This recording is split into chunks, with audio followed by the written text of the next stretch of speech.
சொக்கனுக்கு பக்கத்திலே சோடி என்று வந்தவளே நூல் புடவையில் ஒளிஞ்சுக்கிட்டு நினைச்ச தாளம் போடணுமே.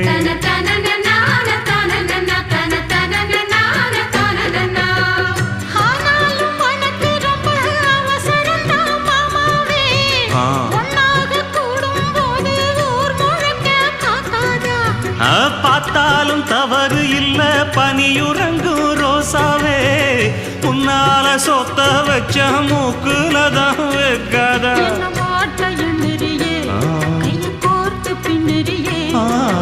பாட்ட பாடி பல விதமாக சேட்ட பண்ணுறியே.